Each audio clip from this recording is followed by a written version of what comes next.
사사기 7장 1절부터 8절까지인데요. 한 절씩 교독하지요. 여룻바알이라 하는 기드온과 그를 따르는 모든 백성이 일찍 일어나 하루셈 곁에 진을 쳤고 미디안의 진영은 그들의 북쪽이요 모레산 앞 골짜기에 있었더라.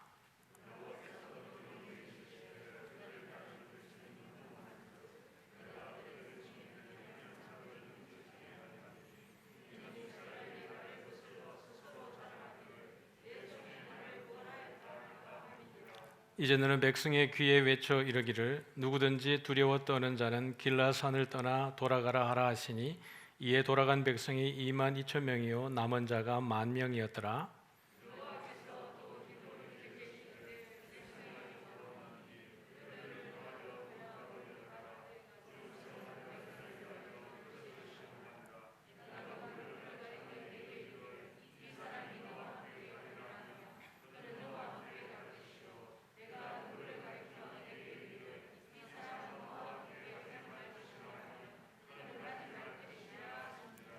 이에 백성을 인도하여 물가에 내려가매 여호와께서 기드온에게 이르시되 누구든지 개가 핥는 것 같이 혀로 물을 핥는 자들은 너는 따로 세우고 또 누구든지 무릎을 꿇고 마시는 자들도 그와 같이 하라 하시더니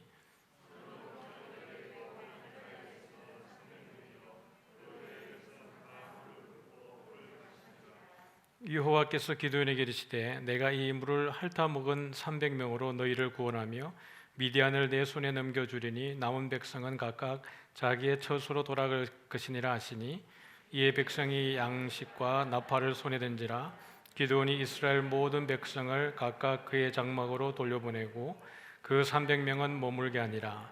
미디안 진영은 그 아래 골짜기 가운데 있었더라. 아멘. 네, 저는 또 여러분 직장 갔다 오신 줄 알고 네, 저는 아침부터 계속 교회에 있었습니다. 오늘은 이제 기드온의 산벽 용사에 대한 이야기를 좀 하게 될 텐데요. 지금 우리가 이제 그 사사기를 보면서 앞쪽에 이제 드보라와 바락의 전쟁에서 보면 어떤 지파들은 자기들의 그 지파에 머물러 있고 또 목숨 걸고 싸우던 몇몇 지파 사람들이 있었습니다. 그렇게 한 1만 명 정도가 또 그 시스라의 군대들과 싸우기도 했고요. 이제 오늘 보면 이제 미디안과 또 아말렉과 동방 그 군사 연합군과의 전쟁인데 이 전쟁에 많은 사람들이 전쟁에 출전을 했습니다. 그 바락이 전쟁을 할 때 드보라가 사람들을 모았을 때에 비하면 3배 이상의 숫자가 집결을 한 겁니다. 상당히 이제 군사력이 증강이 된 거죠. 그런데 하나님께서 이 가운데 하시는 이야기는 뜻밖의 제안을 하십니다.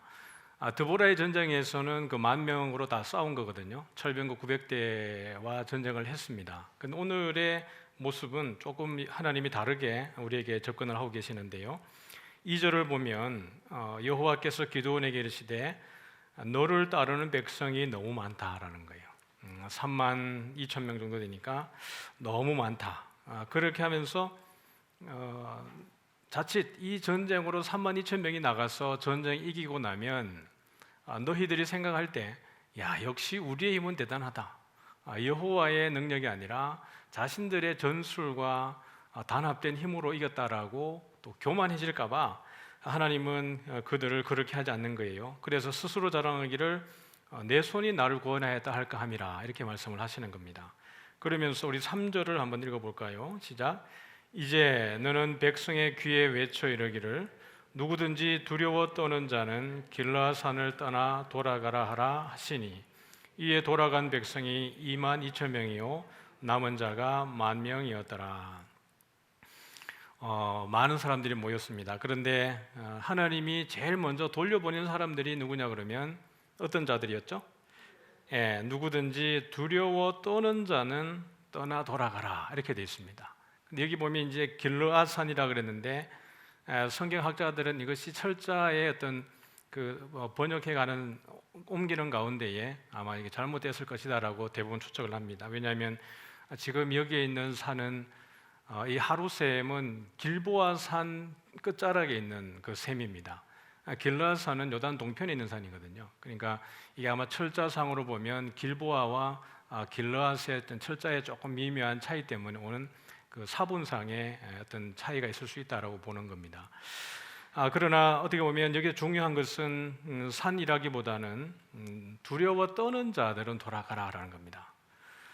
그런데 의외로 이 전쟁에 나가기 위해서 모인 사람들이잖아요. 이렇게 어떻게 보면 이제 모아가지고 다 이렇게 모으게 했는데 돌아가라고 했더니 몇 명이 돌아가냐 그러면 3분의 2가 돌아가 버립니다.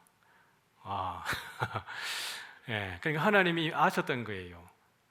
여러분 우리가 전쟁이라고 하는 것은 우리가 참 경험하지 말아야 되는 부분이지만 우리가 이미 역사 속에 있는 성경의 스토리들을 읽어 내려갈 때 나의 이야기가 아니고 어떻게 보면 역사의 한 장면들을 글로 평면적으로 읽어 내려가는 듯한 느낌이 있죠. 이것이 우리에게 막 심각하다거나 위험하다거나 이런 느낌이라기보다는 또 전쟁하는구나 뭐 이런 느낌인 겁니다.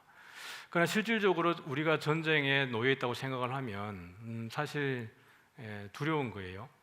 우리는 이제 남북 간의 대치가 이렇게 오래되다 보니까 북이 뭐 핵을 쏜다 안 쏜다 그렇게 하는데도 외국 사람들은 아주 신기해 한답니다. 아니 북한이 핵을 저렇게 개발하는데 그리고 그 미사일을 막 이렇게 시험 발사를 하지 않습니까? 그러면 전 세계적으로는 아주 긴장하고 있는데 정작 우리나라는 사재기도 하지 않는 거예요. 아무런 동요 없이 너무 일상을 평화롭게 살아가는 겁니다. 이것을 외국 사람들은 이해할 수 없다고 이야기를 하는 겁니다. 그만큼 우리에게 전쟁은 어떻게 보면 남의 일처럼 보이는 거죠. 북한이 만약 핵을 쏘게 되면 첫 번째 핵은 어디에 쏠까요? 서울에 용산에 핵이 떨어집니다. 그게 국방부가 거기기 때문에 가장 먼저 핵이 거기에 떨어지면 서울 한가운데가 거의 뭐 불바다가 되는 겁니다. 제가 있던 3.1교회는 용산에 있습니다. 핵이 떨어지면 그냥 가는 거예요. 그래서 가끔씩 그런 생각 해봅니다. 사역하다가 핵 떨어져도 괜찮겠다. 그냥 뭐 순식간에 사라지는 건데. 그럼 두 번째 핵은 어디에 떨어지겠습니까? 첫 번째 핵은 여러분 용산에 떨어지는데 두 번째 핵은 어디에 떨어질까요? 여기 떨어집니다. 부산에 떨어지는 거예요. 물류 창고이기도 하고 또 외국과 어떤 그런 교통의 요충지이기 때문에 두 번째 핵은 부산에 떨어집니다. 그러면 전쟁이 나는 것은 되게 두려운 일인 겁니다. 이제 뭐 도망가고 할 것 없이 아수라장이 되어져 버리는 거죠. 미얀마의 어떤 그런 그 상황을 보면 아무렇지도 않게 사람을 죽이고 괴롭히는 이런 상황 속에 놓여 있는 건데요.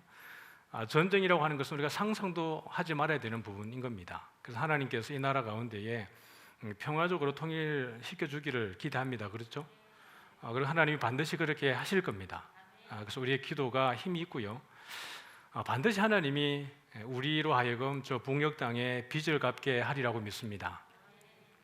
1907년에 평양 대부흥운동이 일어났을 때에 사실 그 부흥의 힘이 이 땅에 이 남한까지 사실은 부흥의 영향력이 미친 거예요. 그 당시에는 남한 쪽에는 복음의 그 어떤 그 영향력이 크지 않았습니다. 전도율이. 근데 북쪽에서부터 사실은 복음의 전도가 복음의 불이 일어나서 6.25라고 하는 큰 그 일들을 통해서 오히려 북쪽에 있는 많은 신앙인들이 피난 오면서 남쪽의 믿음이 그렇게 뜨거워지고 또 큰 부흥을 경험하게 된 겁니다. 지금은 오히려 이 분단으로 인해서 북녘에 있는 성도님들이 지하교회에서 목숨 걸고 예배하고 찬송 하나 부를 때에도 정말 모기 소리 같은 소리로 찬송하고 그들은 이제 그런 걸 가질 수 없기 때문에 찬송을 거의 암송한다 그래요. 그 정도로 이렇게 예배하고 있는데 통일이 되면 우리가 다시 올라가서 우리가 누리고 있는 이 복음의 그 아름다움들을 또 그들에게 전할 수 있지 않을까 싶은 생각이 듭니다. 그런데 한편으로는 이제 그런 생각도 드는 거죠. 진짜 믿음은 누가 더 좋은 걸까? 우리가 통일이 되고 나면 과연 그분들을 만났을 때 우리의 믿음이 더 온전하다고 말할 수 있을까? 목숨 걸고 그들 지켰던 그들의 믿음이 정말 더 뜨겁지 않을까? 이런 생각은 드는 겁니다.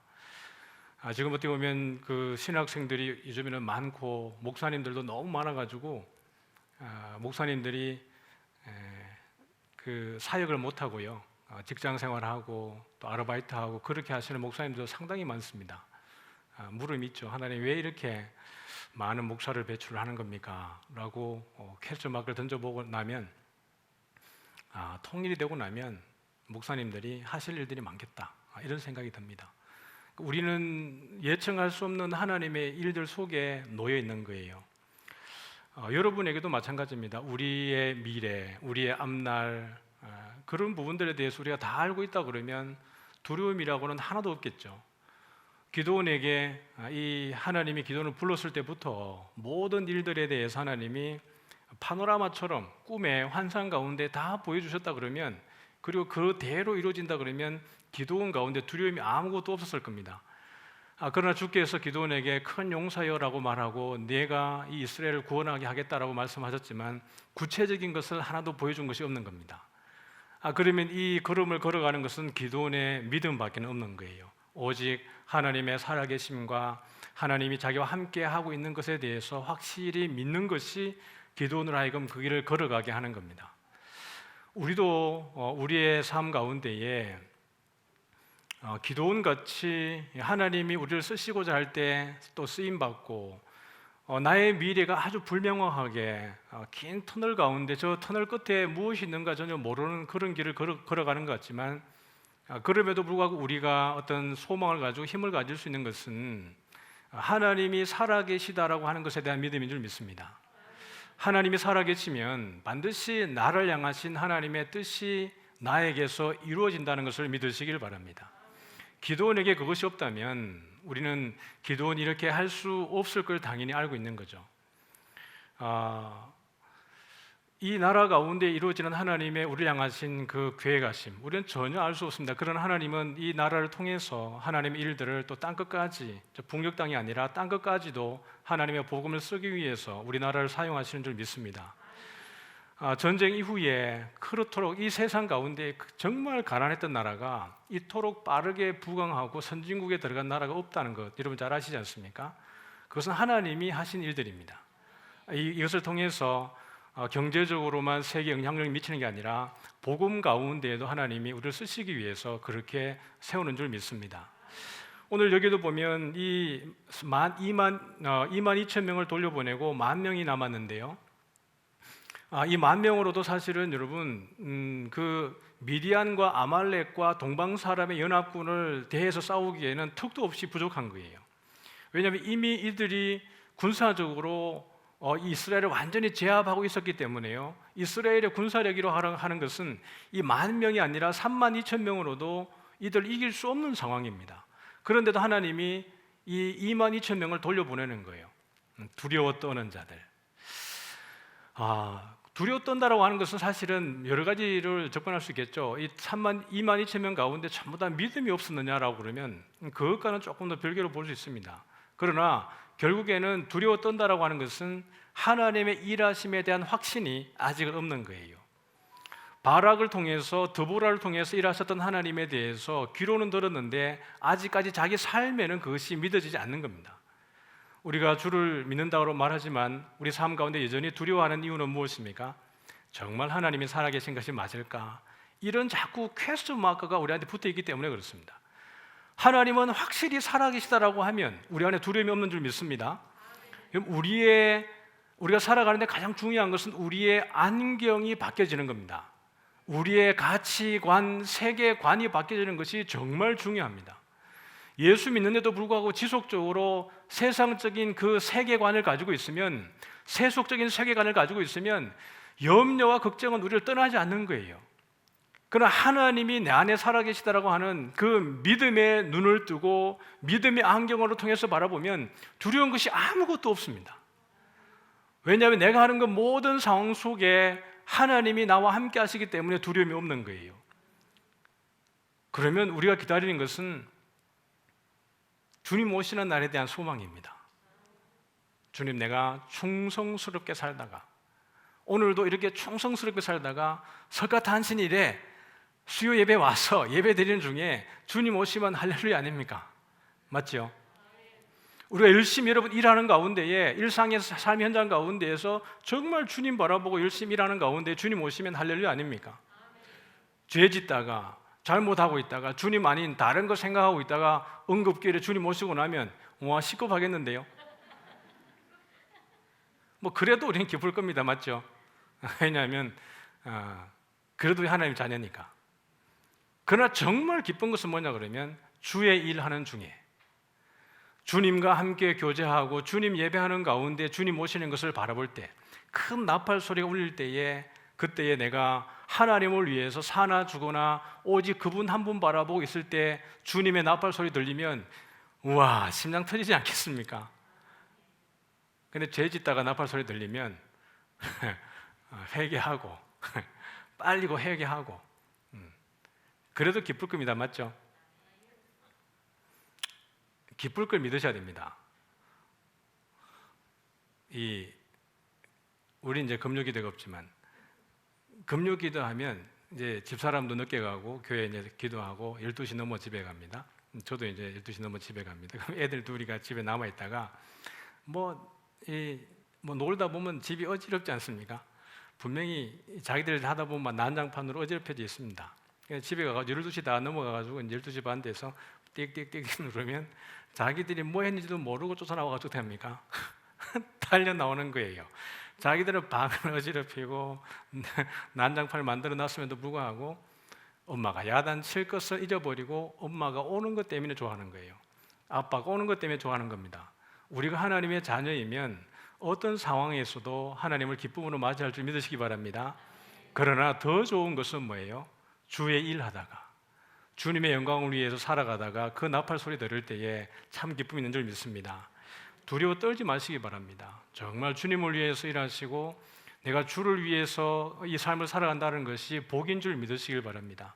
내 속에 사나 죽거나 예수님 생각, 잘 때, 일어날 때, 일할 때, 어디 갈 때 항상 주님이 내 인생에 항상 붙어 있고 내 삶의 조력자가 되고 위로자가 되고 지도자가 된다는 것을 여러분들이 늘 무시로 누릴 때 그것이 복인 줄 믿으시길 바랍니다. 잊어버리고 있다가 가끔 생각해도 괜찮은 건데요, 늘 주와 함께 있는가, 그런 자들이 두려워하지 않습니다. 이 22,000명은 분명히 이 전쟁에 나가면 내가 죽을 수도 있겠다, 또는 정말 이 전쟁에서 이길 수 있을까라고 하는 퀘스천 마크가 있었기 때문에 두려웠을 것입니다. 그러나 주님은 10,000명 딱 데리고 나가는 거예요. 그런데 이 10,000명도 어떻게 한 거예요? 많다는 거예요. 그리고 나서는 어떻게 합니까? 4절 한번 읽어볼까요? 시작. 여호와께서 또 기드온에게 이르시되 백성이 아직도 많으니 그들을 인도하여 물가로 내려가라. 거기서 내가 너를 위하여 그들을 시험하리라. 거기까지. 아직도 백성이 많다는 거예요. 그러면서 결국 어떤 실험을 했습니까? 물 마시는 것으로 테스트를 했습니다. 물을 마시게 하라 그랬어요. 그랬더니 어떤 사람들은 완전히 엎어져 가지고 무릎을 꿇고 물을 마시고요. 어떤 사람은 이렇게 물을 떠서 이렇게 마신 겁니다. 이 하루샘에 가봤습니다. 가봐서 물을 마셔봤는데 엎어져서 마시기가 그렇게 쉽지 않습니다. 우리 어릴 때 그 개울가에 물 마실 때에 한번 엎어져서 마셔보셨지 않습니까? 그 물 맛이 좋습니다. 그래서 엎어져서 먹기도 하고, 어떤 사람 앉아서 물을 이렇게 떠서 마시는데 어쨌든 그게 샘물이 계속해서 나오니까요, 많은 사람들이 물을 먹을 수 있는 거예요. 근데 하나님이 어떤 사람을 선택을 하셨냐 그러면 어떤 사람입니까? 이렇게 엎어져서 먹는 사람이 아니고요. 우리 7절 한번 같이 읽어보죠. 시작.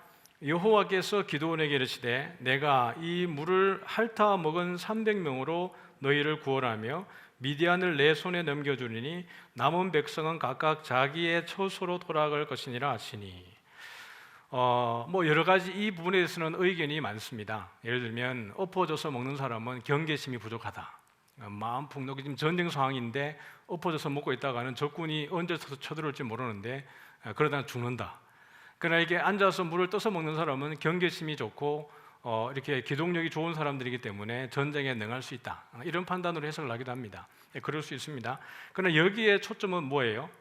숫자에 있습니다. 너무 많다라는 거예요.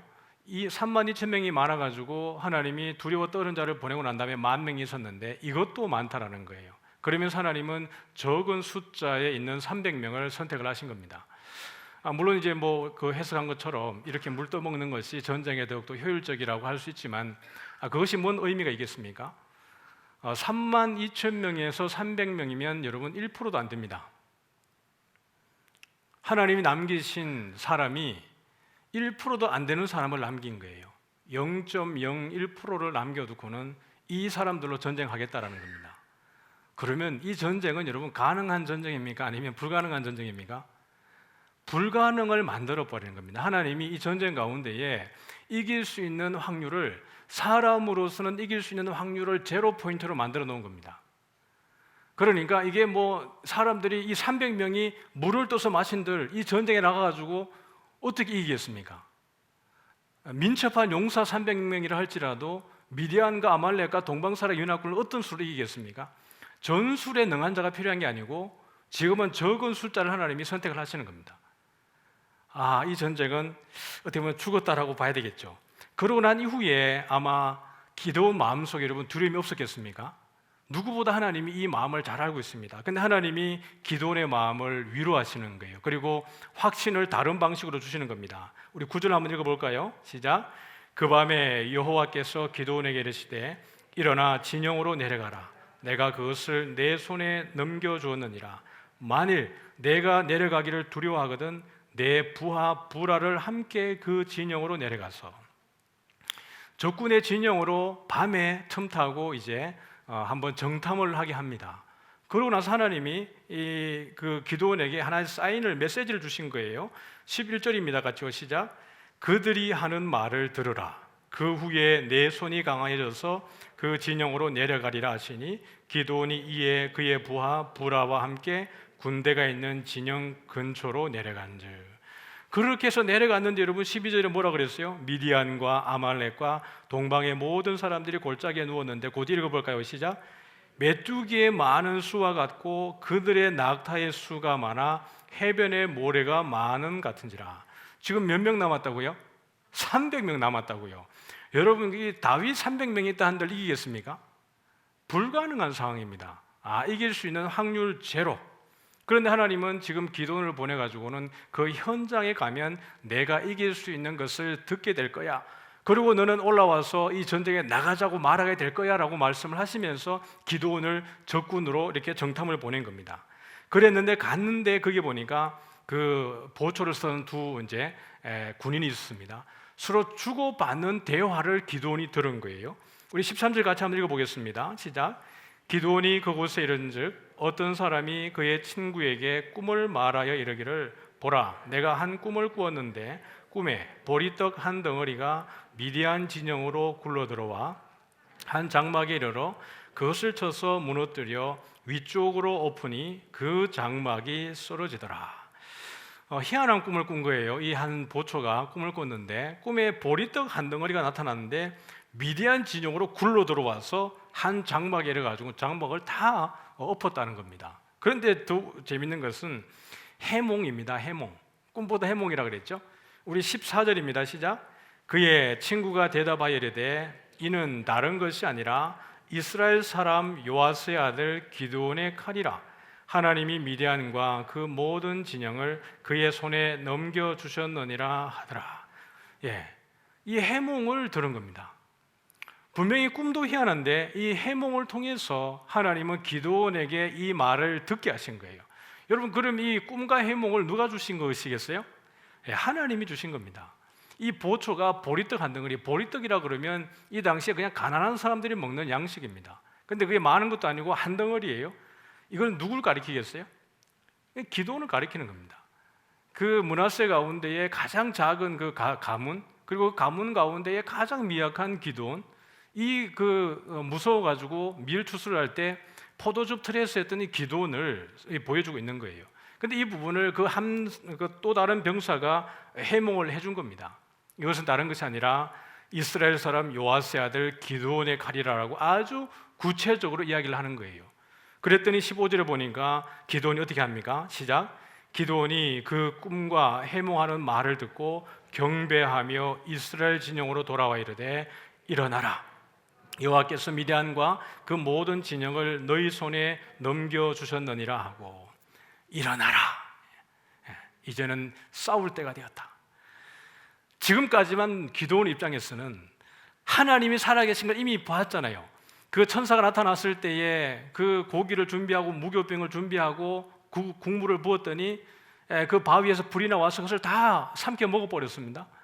솜털을 양털을 두고 한 번은 여기 양털에만 물이 있게 하고 또 한 번은 양털 말고 땅에만 물이 있게 하고 이 과정을 통해서 이미 충분히 기드온은 하나님이 하신 일인 것을 보았습니다. 그런데 전쟁에 딱 나갔는데 하나님이 군사를 다 빼버리는 거예요. 그리고 300명 딸랑 남긴 겁니다. 그 수많은 군대를 대적하는데 말이죠. 기드온 속에 이 두려움이 가득했음을 주님이 아시고 그 밤에 적 진지에 보내어서 적 진지에 있는 군사들의 입을 통해서 이건 하나님이 하실 거라는 것을 듣게 하신 거예요. 그러므로 이것은 확실하다. 이것은 내가 살아도 주를 위해 살고 죽어도 주를 위해고 온직 충성으로만 나간다라고 하는 그 기도원 가운데에 확신이 생긴 거죠. 그래서 300명 가운데에 너희들이 이제는 일어나라 그러면서 전술을 세우는 겁니다. 16절에 보니까 이 300명을 어떻게 한 거예요? 세대로 딱 나눈 겁니다. 100명, 100명, 100명씩 나누어서 나팔과 빈 항아리를 들고 항아리 안에는 횃불을 감추게 하고. 여러분, 여기에 얼마나 놀라운 이 비밀이 숨어 있겠습니까?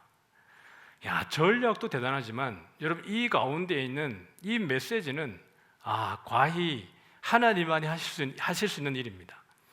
얼마나 하나님의 그 백성들을 사랑하고 하나님의 원수된 자들을 어떻게 응징하는지, 여기 지금 세 가지 무기 속에 너무나 잘 표현이 되어 있습니다. 나팔과 빈 항아리와 횃불이다. 그 나중에 우리가 잘 알지만 이거 어떻게 합니까? 항아리는 깨어버리는 거예요. 깨버리고요. 그 다음에 어떻게 하죠? 나팔을 부는 거예요. 한 명이 나팔을 불어도 간밤에 불면 시끄러운데 300명이 그 적진을 둘러서서 나팔을 불게 되면 이 나팔의 위력은 어떻게 될까요? 대단한 거예요. 그 모습을 뒤에 한번 보도록 하죠. 그러면서 이 전쟁은 누구를 위한 전쟁입니까? 18절 한번 보겠습니다. 시작. 나와 나를 따르는 자가 다 나팔을 불거든 너희도 모든 진영 주위에서 나팔을 불며 이르기를 여호와를 위하라 기드온을 위하라 하라 하니라. 결국 여러분, 이 전쟁은 누구의 전쟁입니까? 여호와의 전쟁입니다. 그러면 여호와의 전쟁이라는 말은 여호와께서 싸우시는 전쟁이라는 거예요. 사랑하는 성도 여러분, 하나님은 이스라엘을 선택할 때부터 많기 때문에 선택했다 그랬습니까? 적기 때문에 선택했다 그랬습니까? 적기 때문에. 너희 수효가 적기 때문에 내가 너희 민족을 선택했다라고 이야기를 하시는 겁니다. 하나님은 철저하게 우리가 하나님만을 의지하기를 원합니다. 이스라엘이 목이 곧아서 교만할 때 하나님은 한결같이 그들을 시험하시고 징벌하시는 거예요. 겸손할 때 하나님은 그 민족도 쓰시지만 겸손한 사람을 쓰는 줄 믿습니다. 여러분의 진리가 아닌 상황 가운데에서는 항상 우리가 낮아지는 것이 사는 거예요. 높아지는 길입니다. 나보다 남을 더욱더 존귀하게 여길 때 하나님이 우리를 더욱 높이 여기시는 줄 믿습니다. 내가 높아지려고 하면, 교만해지고 고개를 들기 시작하면 낮아지는 거예요. 여러분, 우리가 사람들이 마찬가지입니다. 여러분들은 누구를 대할 때, 여러분 앞에 함께 이야기를 할 때 여러분 앞에서 겸손한 자가 좋으세요? 아니면 여러분 앞에 교만한 자가 좋으세요? 모르겠어요? 여러분은 여러분과 누가 이야기할 때 여러분 앞에 겸손한 자를 좋아하세요? 아니면 여러분을 이기려고 덤비는 자를 좋아하세요? 겸손한 자를 좋아하는 거예요. 인지상정입니다. 내가 그러하면 다른 사람도 마찬가지인 거예요.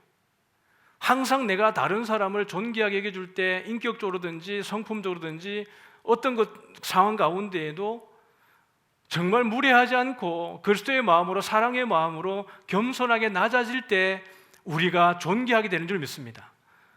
우리도 누군가와 이야기할 때 나와 어떻게 예민한 상황 속에 놓여질 때 싫어하는 것처럼 나를 대면하는 또 다른 사람도 그런 것들을 싫어하는 거예요.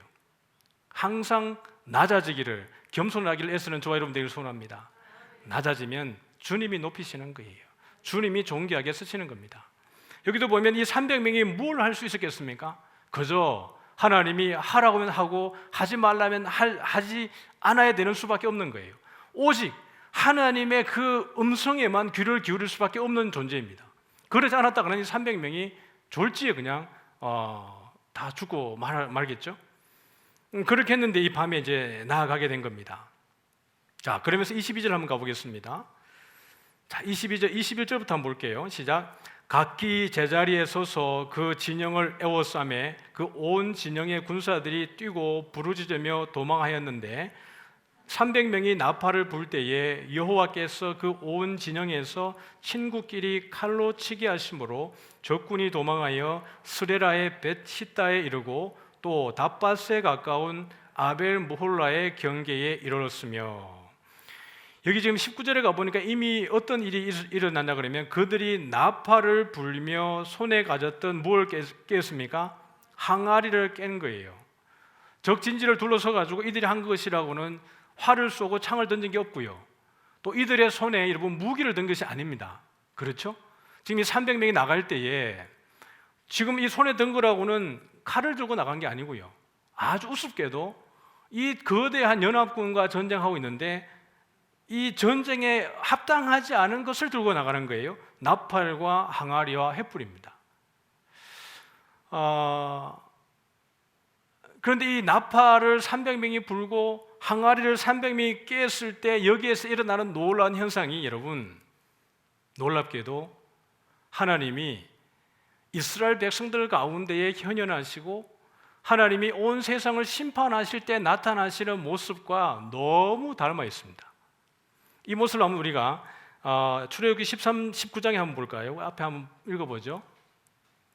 출애굽기 19장 16절입니다. 보여주십시오.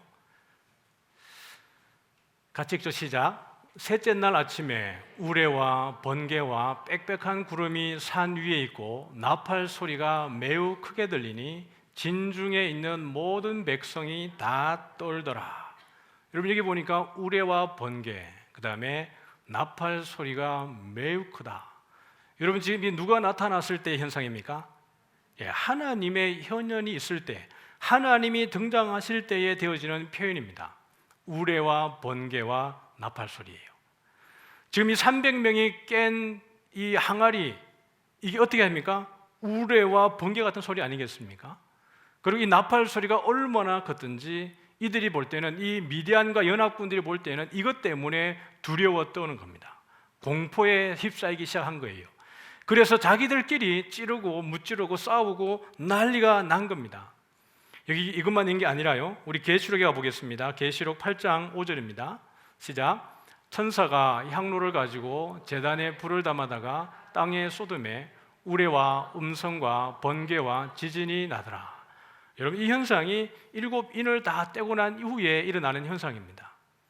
하나님의 현현이에요. 이게 어디서부터 나오는 거예요? 보좌로부터 이 소리가 나기 시작한 겁니다. 계시록 11장도 한번 보겠습니다. 11장 19절입니다. 시작. 이에 하늘에 있는 하나님의 성전이 열리니 성전 안에 하나님의 언약궤가 보이며 또 번개와 음성들과 우레와 지진과 큰 우박이 있더라. 여기 7 나팔이 불려지고 난 이후에 일어나는 현상입니다. 하나님의 성전이 열리는 거예요. 7 나팔이 불려지고 난 이후에 7 성전이 열리니 성전 안에 하나님의 언약궤가 보이고 거기에서 무엇이 나는 겁니까? 번개와 음성들과 우레와 큰 지진과 우박이 있는 거예요. 또 한 구절 더 볼까요? 우리 계시록 16장입니다. 17절 18절인데요. 시작. 7째 천사가 그 대접을 공중에 쏟음에 큰 음성이 성전에서 보좌로부터 나서 이르되 되었다 하시니 번개, 계속요. 18절 시작.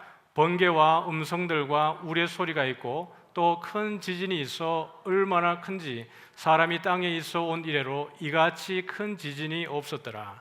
7 대접을 하늘의 공중에 쏟았을 때 일어난 현상입니다. 보좌로부터 무엇이 나는 거예요? 번개와 음성들과 우레 소리와 큰 지진이 있었는데 땅이 있어 본 이래로 이런 것은 없었다라는 거예요. 지금 하나님이 기드온과 이 300 용사를 통해서 보여주시는 이 퍼포먼스가 뭐예요? 여호와의 임재를 보여주는 겁니다. 이 전쟁은 하나님의 임재이고 하나님의 전쟁이고, 하나님이 임재하고 나면 하나님의 원수들은 어떻게 되는 거예요? 다 그저 심판받고 멸절된다는 것을 보여주는 겁니다. 0.01%밖에 되지 않는 이 사람들이 32,000명 가운데 300명 되는 이 사람들은 정말 그들의 군사력으로 보면 제로입니다. 전투력은 제로예요. 그럼에도 불구하고 이들이 손 하나 대지 않고 이 전쟁을 이길 수 있었던 것은 하나님이 그 전쟁에 참여하시기 때문인 줄 믿으시길 바랍니다. 우리가 믿음으로 살아가는 그 모든 삶의 현장에 우리 하나님이 임재하고 있는 줄 믿으시길 바랍니다. 이 음성과 우려와 번개와 지진은 믿지 않는 자들에게, 하나님을 조롱하는 자들에게는 두려움이고 그들은 심판입니다. 도무지 그들이 피해갈 수 없는 것이에요. 그러나 하나님의 백성에게는 무엇이겠습니까? 승리예요. 기쁨입니다. 영광인 줄 믿으시길 바랍니다. 하나님이 우리 하나님이라는 건 이 기드온의 300용사 가운데서 보여주는 메시지예요. 이들이 한 거라고는 아무것도 없는 거예요. 이들이 서로 무찌르고 서로 싸우다가 서로 파멸하고 난 이후에 쉽게 말하면 전리품을 거둬들이는 것밖에는 한 것이 없는 겁니다. 사랑하는 성도 여러분, 늘 제가 말씀드리지만 우리는 하나님이 역사하시는 현장에 있기를 소원합니다. 귀로 듣는 사람이 아니라 하나님 일하시는 현장에 우리가 있어지기를 소원합니다. 10,000명 가운데에 돌아간 9,700명은 두려워 떠는 자들이 아니었습니다. 어떻게 보면 그 사람들도 좀 억울했겠죠. 아니, 나도 전쟁에 나가고 싶은데. 여러분, 300명으로 뽑힌 것도 은혜죠. 그렇지 않습니까? 10,000명 가운데 9,700명은 은혜가 없는 게 아니고요, 300명으로 뽑힌 것이 더 큰 은혜입니다. 우리 삶의 현장 가운데에 하나님이 쓰시고자 할 때 그 현장에 있는 저와 여러분 되기를 소원합니다. 주님, 내가 여기 있습니다. 나를 써주십시오. 그러려고 그러면 여러분, 그것이 단박에 되겠습니까? 오늘 갑자기 뜬금없이 되겠습니까? 아니에요. 주님은 잘 준비된 자를 쓰십니다. 영적으로 준비된 자, 그 다음에 말씀 안에 잘 무장된 자, 평소에 여러분 겸손하고 잘 헌신되기로 준비된 자를 주님께서 쓰시는 줄 믿으시기 바랍니다. 준비되지 않고 영광의 자리에 있을 수는 없는 거예요. 우리가 어떤 대회에 나가도, 경기 대회에 나가도요, 준비되지 않은 사람들이 나가서 우승하면 그건 우스운 꼴이에요. 그 게임의 수준이 다 땅에 떨어지는 거예요. 그래서 준비 없이 나간 자가 이기는 법이 거의 없습니다. 정말 죽자고 훈련된 자들이 나가서 영광을 맛보는 거예요. 주님이 오늘 우리가 쓰실 때에 여러분이 그 300명 가운데 있어지기를 축복합니다. 9,700명도 은혜 가운데 있죠. 돌아간 22,000명도 은혜 가운데 있죠. 구원의 현장에 있는 거니까요. 그러나 정말 터질 듯한 하나님의 살아계신 그 감격을 정말 그 가운데에서 희열하고 환희하고 말로 형용할 수 없는 감격을 누가 누리겠어요? 그 300명입니다. 어떻게 보면 여러분, 그 돌아갔던 22,000명 가운데 이런 생각하지 않았겠습니까? 저거 다 죽었다. 돌아오길 잘했다. 이건 우리가 아주 논리적으로 이성적으로 잘 판단한 거야. 돌아오는 게 맞아. 그렇게 판단했을 수 있습니다. 10,000명 가운데 9,700명이 돌아올 때 그 이미 왔던 22,000명 가운데는 그렇게 했을 겁니다. 그봐, 너희들도 잘 돌아온 거야. 잘 빠진 거야. 300명 좀 뭘 할 수 있겠어? 이미 돌아온 22,000명 입장에서 볼 때 말입니다. 이미 그 사람들 속에는 하나님의 역사는 관심 없는 거예요. 자기의 생명만 관심 있는 사람들입니다. 그러나 주를 위해서 그것을 내어놓았을 때에 주께서 하나님의 하나님 되심을 드러내신 거예요. 사랑하는 성도 여러분, 이 한 주간 또 살아가실 때에도 여러분의 능력을 믿는 게 아니라 하나님을 믿으시길 바랍니다. 내가 나를 의지하면 좌절하는 것밖에 없어요. 실수하는 것밖에 없습니다. 그러나 하나님 의지하면 내가 실수하는 것 가운데에도 주를 바라보게 되어져 있습니다. 오직 우리가 주 안에 거하고 두려워하지 않고 늘 담대하게 하나님의 백성으로 살아갈 수 있기를 주님의 이름으로 축복합니다. 우리 사사기를 보면서 우리에게 그 메시지를 주는 것이 아니겠습니까? 내가 다 한다. 누가 하시는 말씀이에요? 주께서 하시는 말씀입니다. 내가 다 한다. 너희들은 뭐 하라는 거예요? 순종하라. 그게 메시지가 아니겠습니까? 다 같이 우리 찬양하겠습니다. 아무것도 두려워하지 말라. 주 나의 하나님이 지켜주신다라는 찬양하면서 여러분들을 스스로가 여러분을 작게 여기지 마십시오. 여러분은 작은 자가 아니고 하나님의 큰 용사입니다. 하나님이 반드시 여러분을 통해서 일하시고 여러분이 하나님을 믿을 때에 하나님이 여러분 가운데에 하나님의 살아계심을 보여주실 겁니다. 여러분이 적다고 미약하다고 여러분의 자존감이 땅에 떨어져 있다고 스스로 자책하지 마시고 하나님을 바라보는 여러분 되어지기를 축복합니다.